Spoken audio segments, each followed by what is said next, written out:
Magandang araw po, welcome po sa aking channel, Love9 TV. Patalastasan po, meron po ba kayong mga properties na napapabayaan or non-performing assets? Plan nyo ibenta, pero wala kayong oras pagbibenta nito. Kung ito'y pagkakatiwala nyo po sa amin, tawag lang po kayo sa aking numero. Usap po tayo, gawan ko po ng video for free. Yes, libre po, wala po kayong babayaran.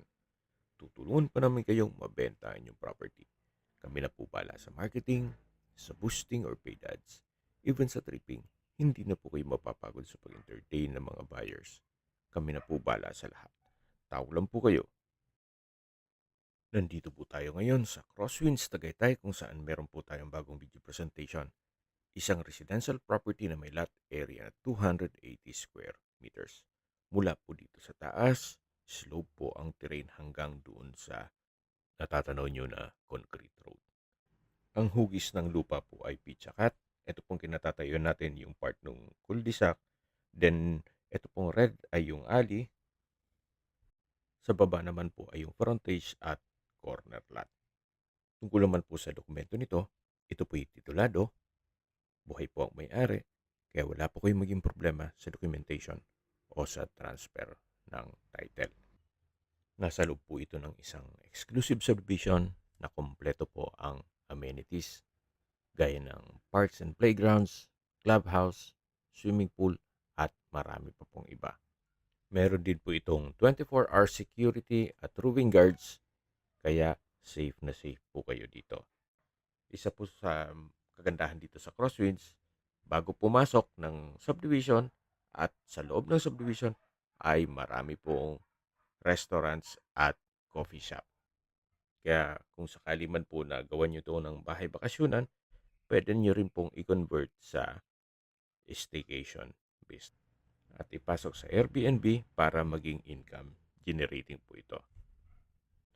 Bago po tayo bumaba, tunghayin nyo po itong view mula dito sa taas ng property. Tanaw po ang inyong mga magiging kapitbahay, pati yung hill view.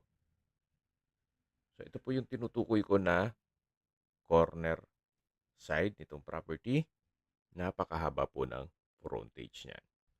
Ito pong natatanaw nyo ng mga malaking pine tree, yung apat ay pasok po yan sa loob ng property. Hanggang dito po sa pinakamalaki. Yan po yung pang-apat. Ito pong kabila ay iba na po ang nagmamayari niyan. So, yan naman po yung cul-de-sac na kung saan yung may security guard kanina, dun po tayo galing.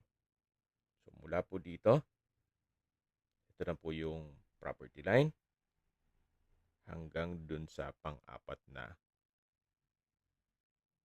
pine tree. Habang pinagmamasdan nyo po ito, summarize ko lang po sa mga nag-skip ng video. Ito pong property ay nasa Crosswinds Tagaytay at may lot area 280 square meters.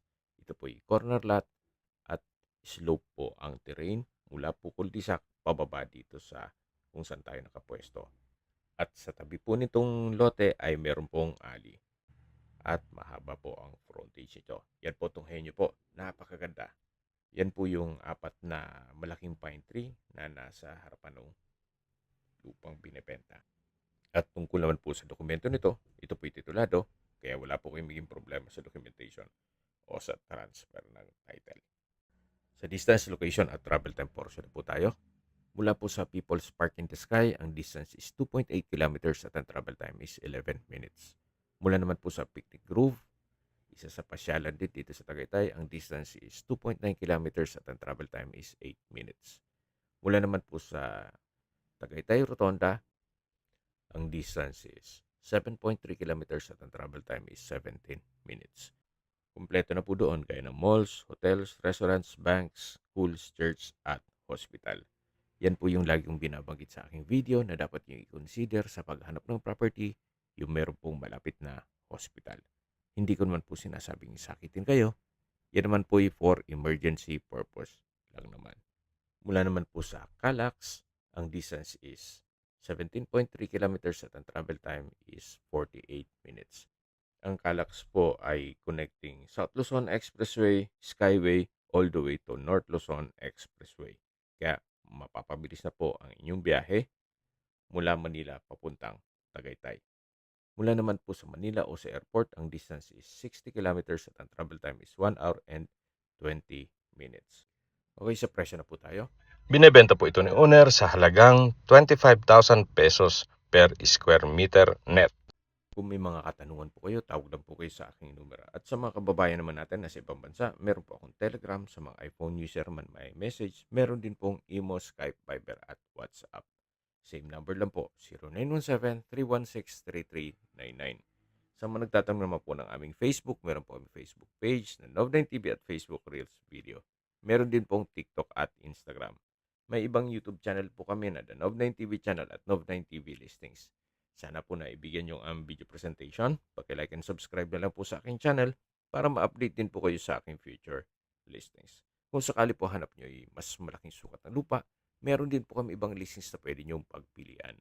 Huwag po kayo magtuling tumawag sa amin, then let us know your budget para malaman namin kung anong property pwede naming alok sa inyo. Sa lahat pong viewer, subscriber at nagtiwala po sa amin, salamat po sa suporta.